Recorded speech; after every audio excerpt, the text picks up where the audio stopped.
Elena, working at an elite restaurant, faced endless microaggressions that chipped away at her dignity. One Friday night, a small accidental error with a drink led to a massive public confrontation with the powerful Mr. Silas Thorne. As he coldly humiliated her, Elena was fixated on his priceless vintage watch, which, in that moment of cruelty, seemed to tick with a rhythm that felt profoundly out of sync with the reality of human decency. This initial, shocking injustice became the hook that froze her. Before we jump into today's story, don't forget to hit that subscribe button so you never miss the next one. It was Friday night, the kind of night where the air inside the prestigious Gilded Cage restaurant felt heavy with the scent of money and old unspoken rules. Elena had learned those rules quickly. She was 22, putting herself through nursing school, and her uniform, starched and impeccable, felt less like a garment and more like a permanent cloak of invisibility. Tonight, the most formidable figure in the room was Mr. Silas Thorne, a man whose net worth was so vast it felt fictional. He sat at table 7, a fortress of cold marble and colder intentions, waiting for his signature rare whiskey. Elena was navigating the treacherous dance floor of the elite, her tray held high when the accident happened. It wasn't a crash or a spill, just a slight, almost imperceptible tremor in the air as a passing junior associate, too busy trying to look important, clipped her elbow. The movement was enough to send a single, dark bead of condensation rolling down the side of Mr. Thorne's crystal glass and onto the edge of his immaculate white linen napkin. It was nothing. A drop that could be instantly replaced, forgotten, or ignored. But nothing was ever ignored at table 7. Thorne paused. A slow, deliberate movement that commanded the silence of the entire section. He didn't look at the small watermark. He looked at Elena, and not at her eyes, but at the empty space above her shoulder, as if addressing a wall. The purpose of this establishment, his voice was a low, chilling monotone, is precision. Your carelessness suggests a fundamental lack of respect for my time, and therefore, my presence. The humiliation was instantaneous, a hot, tight knot in Elena's stomach. She began to apologize, a flood of practiced, subservient phrases already forming on her tongue. But then, her gaze snagged on the object of his own cold precision, a vintage Patek Philippe watch strapped to his wrist. It wasn't just expensive, it was a museum piece, a machine engineered for perfect, relentless movement. Yet, in the suffocating silence of his scorn, Elena saw the second-hand pause, a fractional, stuttering hesitation that was impossible. It ticked again, then paused, then jumped 2 spots. It was ticking wrong. It was a glitch in perfection, a symbolic failure in the machine of the man who demanded absolute flawless servitude. He saw her distraction, the slight tilt of her head. "Are you listening to me?" he snapped, the first trace of real annoyance in his voice. "I believe I asked for an immediate replacement, not a philosophical evaluation of my accessories." Elena snapped back to the moment, but the image of that wrong tick, a secret flaw in the billionaire's impenetrable armor, left her momentarily frozen.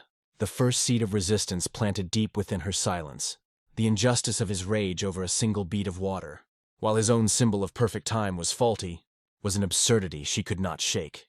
Back in the clamorous, overheated kitchen, the silence of the dining room was replaced by the frantic symphony of professional chaos. Elena stood by the industrial sink, hands trembling slightly, not from the weight of the tray, but from the searing sting of Thorne's public critique. Her manager, a weary man named Hector who understood the script, just gave her a glance that said, "Swallow it, the tip is worth it." But tonight the pill was too bitter. Elena didn't cry. Tears were a luxury she couldn't afford, not with 2 shifts a day, 6 days a week, and a tuition bill that laughed in the face of her meager savings account. Her dream of nursing wasn't some fanciful ambition. It was a desperate, calculated plan to break the cycle. She needed a skill that society couldn't easily dismiss. A profession where her work, saving lives, would finally matter more than the color of her skin or the zip code she came from. She closed her eyes, and the image of Thorne's hand came back. The heavy gold, the polished leather strap, and that infinitesimally jerky second hand. It was a bizarre fixation, yet it felt like the only real thing in the manufactured perfection of the restaurant. His wealth bought him flawless surroundings, impeccable service, and the power to destroy a young woman's composure over a drop of water. But it couldn't buy a perfect time. His time, his control, was flawed. This moment, this humiliation, was just one more layer of callous she had to grow. She remembered her grandmother's words. "Mijija, the people with big titles and small hearts, they only see the uniform. Your true self is the one putting in the hours." She opened her eyes. The anger had subsided, leaving behind a hard, cold resolve. She would finish her shift. She would earn her money. She would endure. But as she stepped back onto the floor, she noticed something she hadn't before. On the marble floor, near table 7, lay a small, dark object. It wasn't a coin or a piece of cutlery. It was a micro SD card, no bigger than her thumbnail. It must have slipped out of the junior associate's jacket pocket when he bumped her. She quickly scooped it up, her mind already moving on to the next order. It was just trash. Yet, the memory of the freezing humiliation and the wrong watch made her pause. The card felt significant, like a tiny secret dropped into her path by fate itself. She slipped it into the small, hidden pocket of her apron. Back in her cramped, shared apartment, the micro SD card lay on her battered wooden desk, an ugly, insignificant piece of plastic surrounded by heavy textbooks and half-empty coffee mugs. Curiosity, the only thing that managed to pierce her bone-deep exhaustion, urged her on. She found an old card reader and inserted the chip. The file names were cryptic, a dense jargon of corporate shorthand and dates. They were clearly not meant for public eyes.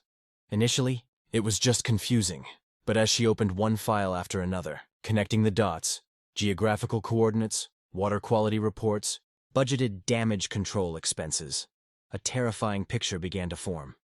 Mr. Thorne's conglomerate wasn't just efficient, it was ruthlessly destructive.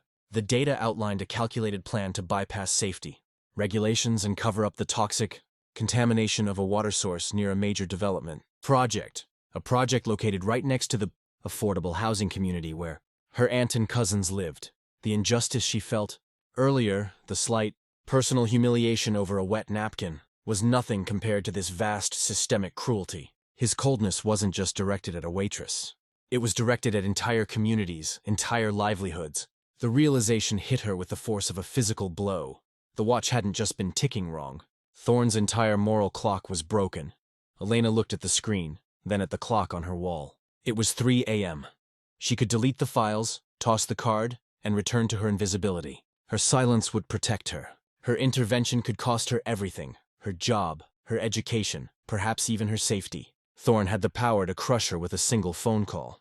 But then, she thought of the shame she felt when he looked through her, and she thought of her aunt, whose hard-won health was already precarious. The choice became agonizingly clear. She could not walk away. The card in her hand was no longer a piece of forgotten trash. It was a weapon for truth. The suspense was paralyzing. If she went public, she would be challenging the highest levels of power.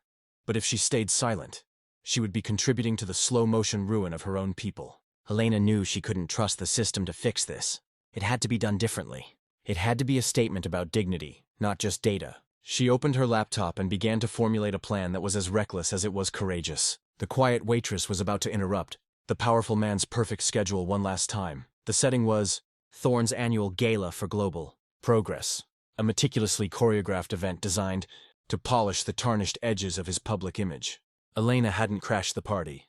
She had accepted a double shift, using her invisibility as her greatest asset. She wore the same starched uniform, but tonight she carried a different kind of burden on her tray. The card was gone, the data secured, but in its place she carried the most potent tool of all: the truth. If you enjoy this story, make sure to hit that subscribe button and give this video a like. Mr. Thorne was mid-speech, pontificating from a glittering podium about ethical infrastructure and investing in the future. The room was a sea of admiring, wealthy faces. This was the moment, the crucial high-stakes time that her conscience had scheduled.